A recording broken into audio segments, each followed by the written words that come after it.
Hello friends, law lecture में आप सब लोगों का स्वागत है। आज हम लोग इंडियन एविडेंस एक्ट यानी कि भारतीय साक्ष्य अधिनियम 1872 में देखने वाले हैं फैक्ट एंड इशू को। आज हमारा टॉपिक है फैक्ट एंड इशू। इसमें हम लोग देखेंगे कि फैक्ट एंड इशू होता क्या है, फिर according to Indian evidence act section 3 में जो दिया हुआ है वो डेफिनेशन देखेंगे, साथ में हम जानेंगे कि रिलीवेंट फैक्ट क्या होता है, और लास्ट वन में हम लोग ये देखेंगे कि डिफरेंसेस क्या है बिटवीन फैक्ट एंड इशू और रिलीवेंट फैक्ट। तो चलिए शुरू करते हैं। सबसे पहले बात करते हैं भाई फैक्ट एंड इशू होता क्या है। तो बेसिकली अगर एक लाइन में मैं बोलूं तो फैक्ट एंड इशू यही होता है कि भाई किस मुद्दे पर जो है, किस बात पे, क्या लड़ाई जो जिस बात पे है वो इशू, मतलब भाई अब सीधी सी बात है ना, इसको एक एग्जांपल पे समझ लेते हैं। ए है, ए ने बी के अगेंस्ट कोई जो है प्लीड कर दिया कोर्ट में कि भाई ए ने जो बी को नुकसान किया। अब अगर वो चीज ए भी मान रहा है और बी भी मान रहे हैं, दोनों मान रहे हैं, तो भाई वो तो फैक्ट है।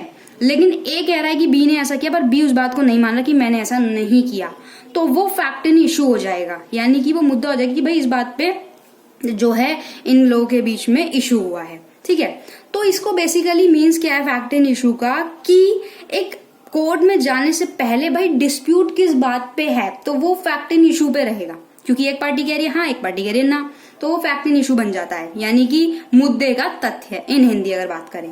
दूसरा, फैक्ट एंड इशू में क्या होता है, दोनों पार्टी मतलब डिसएग्री करती हैं, और उसमें क्या होता है, एक पार्टी एक्सपेक्टेड करती है कि वो कोर्ट में ये प्रूव कर देगी कि मान लीजिए ए ने बी के अगेंस्ट कुछ प्लीड किया, कोई केस किया। अब वो बी तो मना कर रहा है कि भाई मैंने ये काम नहीं किया, बट ए क्या एक्सपेक्टेड करेगी कि वो कोर्ट में ये प्रूव कर सके, तो वो बन जाता है हमारा फैक्ट एंड इशू।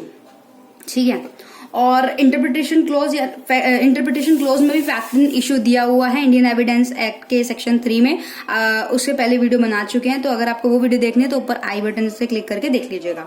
अब बात करते हैं according to Indian evidence act section 3 में है क्या। भाई उसमें लिखा है कि एक फैक्ट एंड इशू जो है एक नेसेसरी इंग्रेडिएंट है जिसमें कि राइट और लायबिलिटी को देखा जाता है।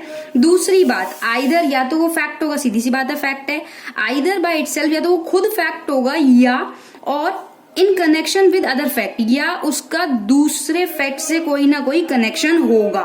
ठीक है, एग्जिस्टेंस होगी या नॉन एग्जिस्टेंस होगी राइट और लायबिलिटी की, और नेसेसरली क्या है कि फॉलोज होगा, whether as relevant fact it is, जबकि रिलीवेंट फैक्ट जो होगा वो नेसेसरी इंग्रेडिएंट नहीं है।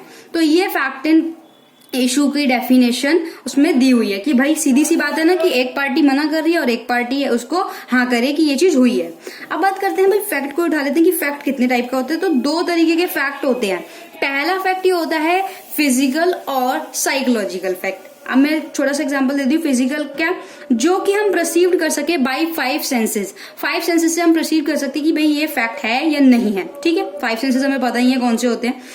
या साइकोलॉजिकल फैक्ट की पर्सन की कॉन्शियसनेस से ही पता चलता है कि हाँ भाई ऐसा हुआ होगा, ठीक वो चीज। दूसरा पॉजिटिव और नेगेटिव फैक्ट, ठीक है ना, कई बारी नेगेटिव फैक्ट्स भी होते हैं। तो अब उसके बाद बात करते हैं कि भाई जो फैक्ट एंड इशू है उसको तो हम समझ ही चुके हैं।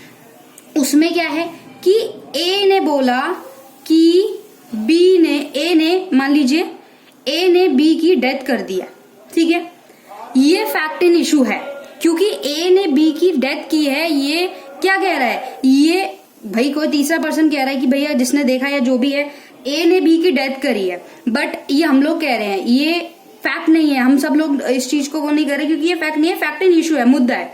अब क्या करता है, अब ये बात होती है कि ए ने बी की डेथ ना इंटेंशनली की है, तो ये भी फैक्ट एंड इशू है, फैक्ट नहीं है, क्योंकि इंटेंशन वहां पे प्रूव करना पड़ेगा कि भाई ऐसा। अब इंटेंशन आप प्रूव करोगे हाँ भाई ऐसा उसका इंटेंशन था, या कि भाई सडन प्रोवोकेशन में आके ए ने जो है बी की डेथ कर दी, तो ये भी क्या है सडन प्रोवोकेशन में, तो भाई ये भी प्रूव करना पड़ेगा, तो ये भी फैक्ट एंड इशू का मुद्दा बन जाएगा।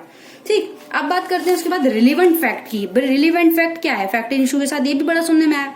तो section 3 of Indian evidence act 1872 में डिफाइन है रिलीवेंसी, यानी कि रिलीवेंट होना, एक फैक्ट जो है दूसरे फैक्ट से कनेक्टेड रहता है, ठीक है, इन अदर वे कनेक्टेड रहता है, रेफर करता है प्रोविजन कि भाई ये फैक्ट एंड इशू के क्या मुद्दा रहेगा। तो जहां पर रिलीवेंसी होगी ना, कनेक्शन होगा, वो रिलीवेंट फैक्ट कहलाएगा।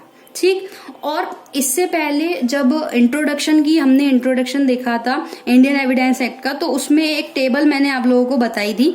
तो उसमें यही था कि जो उसमें सेकंड पार्ट था, प्रिलिमिनरी में जो सेकंड पार्ट था, यानी कि सेक्शन 5 से लेके सेक्शन 55 तक आपको रिलेवेंसी ऑफ फैक्ट देखने को मिल सकते हैं। ठीक, अब बात करते हैं डिफरेंसेस क्या है। तो differences fact in issue between fact in issue और relevant fact. Fact in issue क्या है, वो तो भाई एक नेसेसरी इंग्रेडिएंट है ऑफ राइट्स एंड लायबिलिटी का, जबकि रिलेवेंट फैक्ट क्या है, रिलेवेंट फैक्ट उतना कोई एक नेसेसरी इंग्रेडिएंट नहीं है। ठीक, दूसरी बात, हम सभी जानते हैं कि लैटिन वर्ड्स का इसमें ज्यादा यूज होता है, मैक्सिम्स वगैरह ज्यादा चलती हैं। तो भाई अब उसमें क्या, जो फैक्ट इन इशू है उसको बोलते हैं फैक्टम प्रोबेंडियम, जबकि जो रिलेवेंस ऑफ फैक्ट है उसको हम बोलते हैं फैक्टम प्रोबेंडी। ठीक, तीसरी बात, फैक्ट इन इशू जो अफर्म करता है कि भाई एक पार्टी कह रही है, हाँ एक पार्टी कह रही है ना, वो फैक्ट इन इशू है। ठीक है, और रिलेवेंस फैक्ट में क्या है कि भाई वो फाउंडेशन एक तरीके से इन्फेरेंस की।